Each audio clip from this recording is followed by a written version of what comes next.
fiquei de apresentar a vocês a minha família e é uma alegria muito grande poder fazer isso nesse momento. Eu vou começar de trás para frente e vou começar aqui com a Sofia.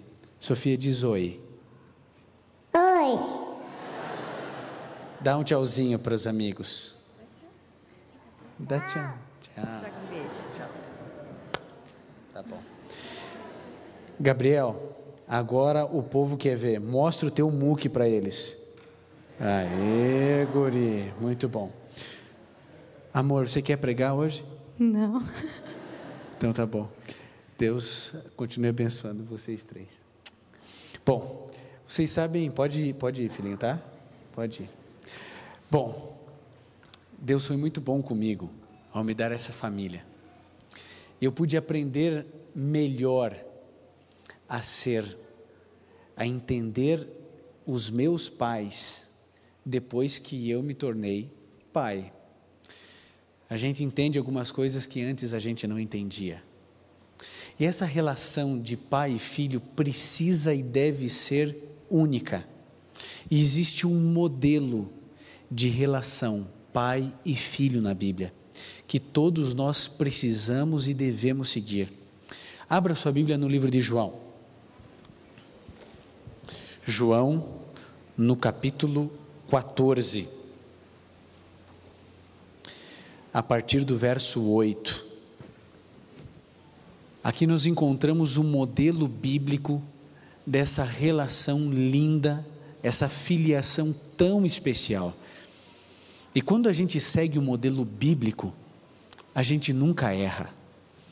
Eu não sei como é a sua relação com o seu filho, com a sua filha, mas sabe, quando o filho entende essa relação e procura ter esse tipo de relacionamento com o seu pai, esse indivíduo é mais feliz.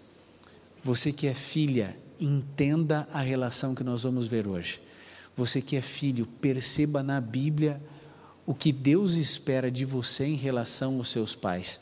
Ontem a gente leu o texto de Êxodo 20, ali dizia que nós filhos devemos honrar nosso pai e nossa mãe. É uma atitude nossa em relação aos nossos pais. E hoje nós vamos ver uma atitude linda. Preste atenção nesse texto. João, no capítulo 14, a partir do verso 8, aqui nós encontramos uma pergunta ou um pedido de Felipe, que disse assim: Senhor, mostra-nos o Pai, isso nos basta. Respondeu-lhe Jesus: há tanto tempo estou convosco e não me conheces, Felipe? Quem me vê, vê o Pai. Como dizes tu, mostra-nos o Pai? Não crês tu que eu estou no Pai e que o Pai está em mim? As palavras que eu vos digo, não as digo por mim mesmo, antes é o Pai que está em mim que faz as obras. Essa relação é a mais linda e perfeita que eu e você podemos ter como filhos em relação ao Pai. Jesus Cristo, ele teve a capacidade de dizer assim: olha, quem me vê, vê o Pai. Quando as pessoas veem você, elas veem quanto do seu pai e da sua mãe? Jesus tinha uma relação tão íntima com Deus, com seu pai, que ele refletia perfeitamente o caráter do seu pai. Mais do que isso, eu não sei se você em algum momento já parou para pensar a respeito do que eu vou dizer agora, mas se Jesus Cristo precisasse vir a essa terra apenas para morrer no meu e no seu lugar, ele poderia ter vindo na quinta-feira, morrido na sexta-feira, ressuscitado no domingo e voltado ao Pai. Mas Jesus Cristo não morreu apenas em nosso lugar, ele viveu em nosso lugar.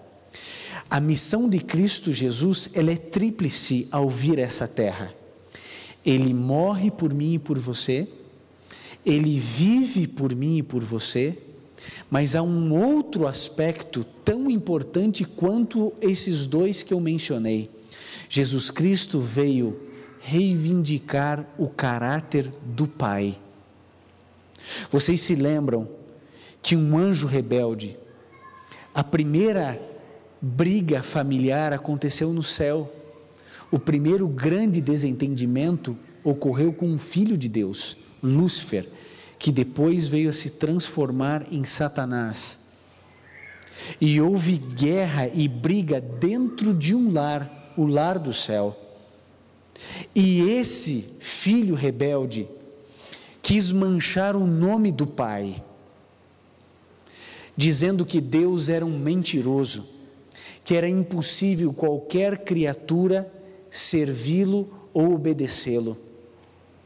E ele aparentemente colocou Deus em xeque, o Pai em xeque, quando Adão e Eva pecaram. Porque então ele anunciou aos 4 cantos do universo, dizendo: vocês viram? Deus é mentiroso, porque ele diz que é possível obedecer. Na primeira tentação, eles caíram. Jesus Cristo veio a essa terra para defender o Pai, para mostrar que o Pai não era aquilo que o inimigo afirmava que o Pai era. Mexeu com o Pai, mexeu comigo. O universo tinha um ponto de interrogação em relação às acusações de Satanás diante de Deus.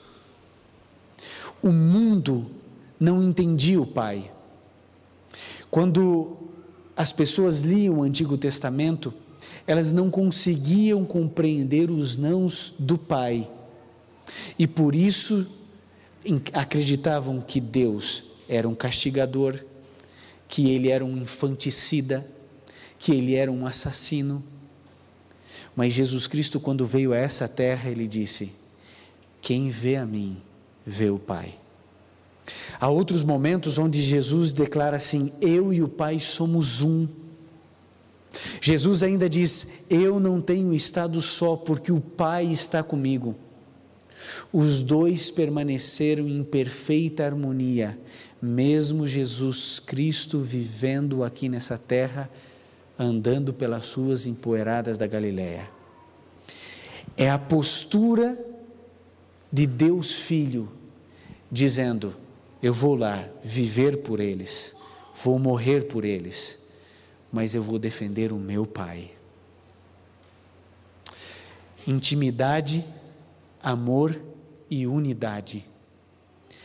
3 sentimentos que nós, como filhos, precisamos ter em relação aos nossos pais. Intimidade, estar perto.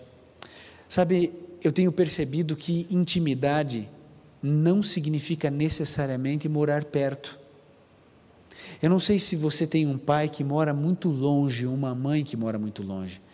Talvez a sua realidade seja diferente de outros. Alguns nascem, crescem, moram, vivem e morrem numa mesma cidade, junto com seus tios, junto com seus avós, seus pais. Outros viajam pelo Brasil, ou por uma promoção, ou por uma transferência, uma situação, e isso muitas vezes nos deixa longe dos pais. Mas intimidade não significa estar perto fisicamente. Você pode ser íntimo do seu pai e da sua mãe, mesmo estando longe. A gente precisa amar mais, e mais do que nunca a gente precisa ter um espírito de gratidão, porque houve um período na sua vida e na minha vida que talvez a gente nem se lembre disso, mas uma coisa é real: um dia existiram mãos que cuidaram de você, que acariciaram você, braços que embalaram você. Um dia alguém acordou de madrugada, e sabe o que fez? Foi lá no seu quarto perceber que você estava descoberto numa noite fria. Os pais se doam e se doaram por mim e por você. Infelizmente, alguns países ditos de primeiro mundo têm na sua cultura o hábito de colocar os pais não em asilos, mas em casas de idosos. Pagam uma montanha de dólares ou de euros, de francos, para não se incomodar com os pais idosos. Eu tenho dificuldades em entender isso como cultura. O espírito mais nobre, o sentimento mais nobre que o ser humano pode ter é o sentimento de gratidão. Qual foi a última vez que você disse para o seu pai: pai, muito obrigado por tudo que o Senhor fez na minha vida. Mãe, muito obrigado, porque eu devo muito a tudo que você fez.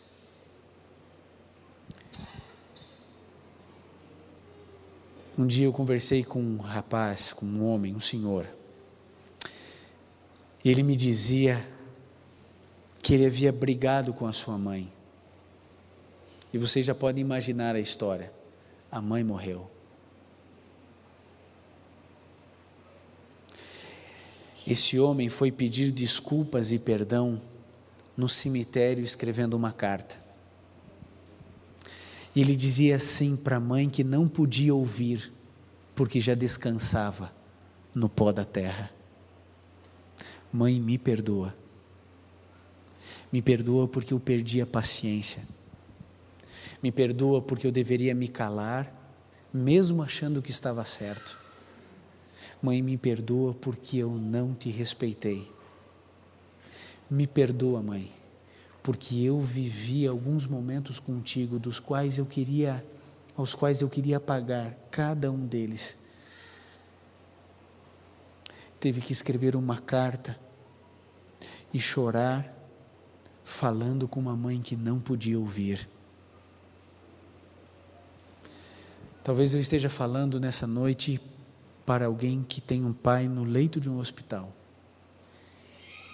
que vê a sua mãe envelhecer dia a dia, vê os cabelos brancos chegarem, sente que ela não tem mais muitos anos de vida.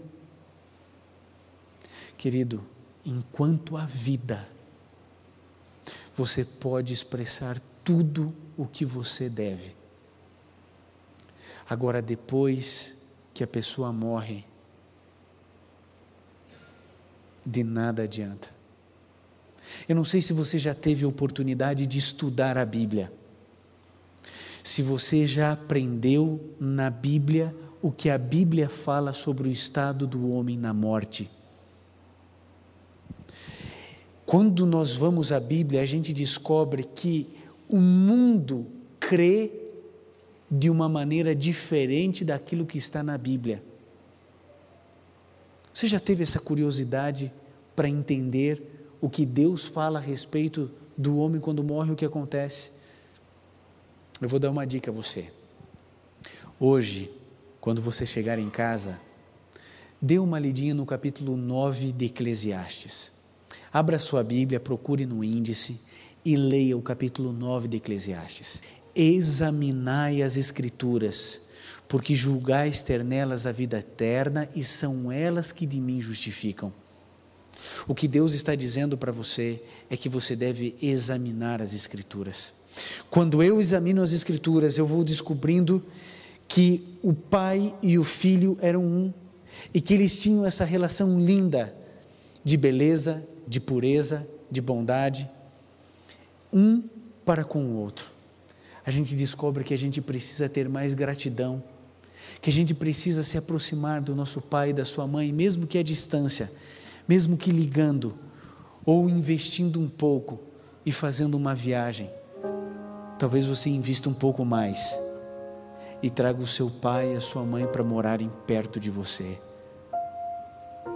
na mesma casa.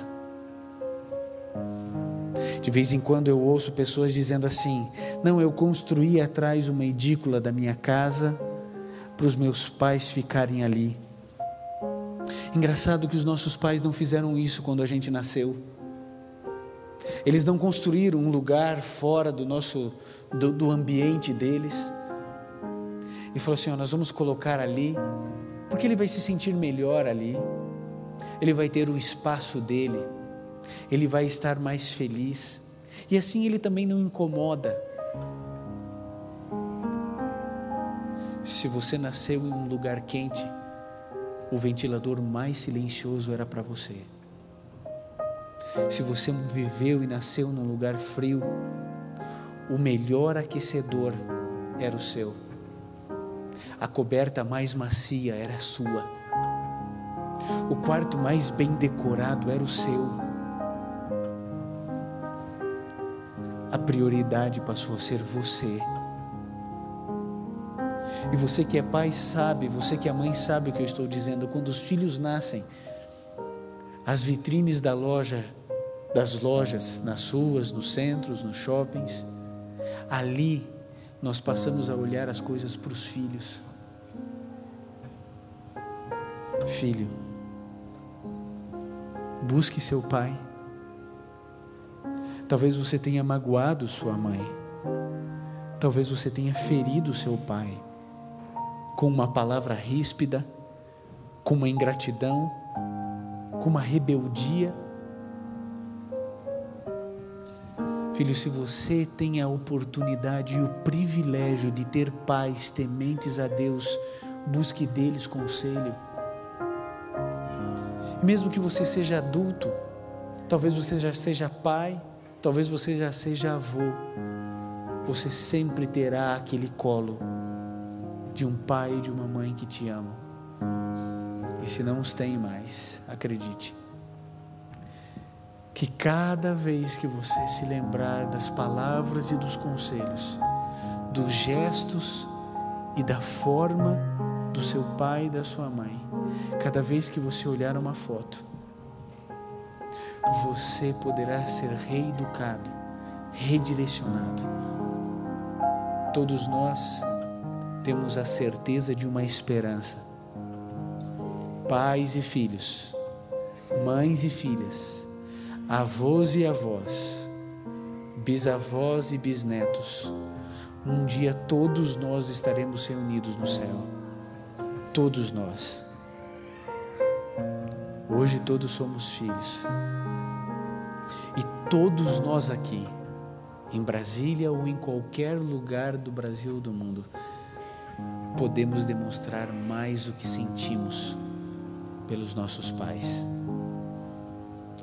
Pastor Milton irá cantar um hino agora. Eu gostaria de fazer um apelo diferente essa noite. Esse apelo é para todas as pessoas, porque todos somos filhos.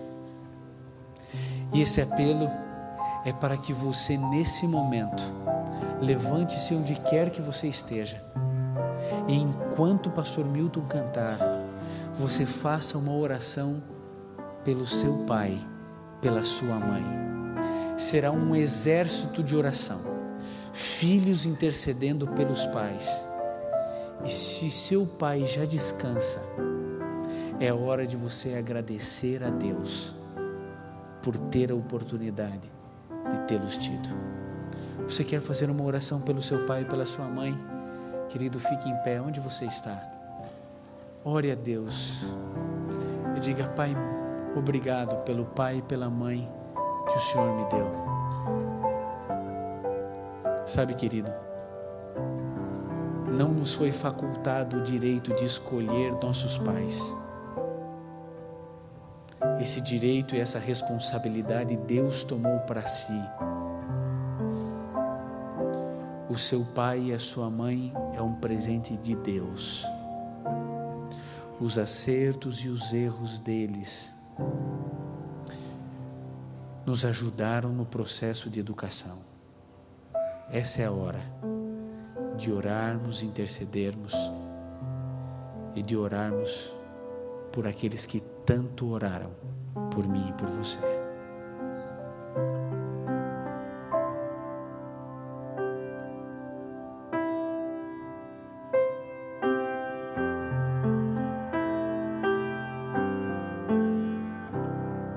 Na vida eu terei perigos, na vida eu terei temor,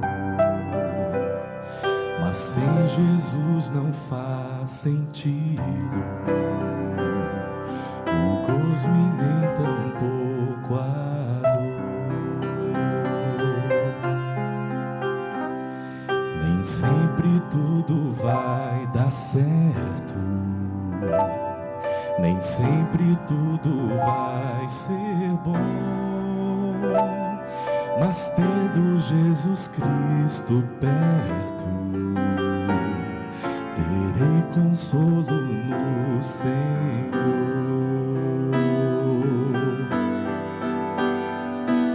Não é por ser um filho dele, não é por ter o seu amor, que eu prefiro estar com ele, fazendo dele o meu Senhor. Mas é por gratidão infinda e por vergonhado que sou, que quero tanto ser mudado e nele ser o que não sou. Se o perigo for intenso e o temor roubar tua fé, lembra-te de quem dá graça, só ele te mantém de pé. Não é por ser um filho dele, não é por ter o seu amor, que eu prefiro estar com ele, fazendo dele o meu Senhor. Mas é por gratidão infinda e por vergonhado que sou, que quero tanto ser mudado e nele ser o que não sou. Eu quero tanto ser mudado e nele ser o que não sou.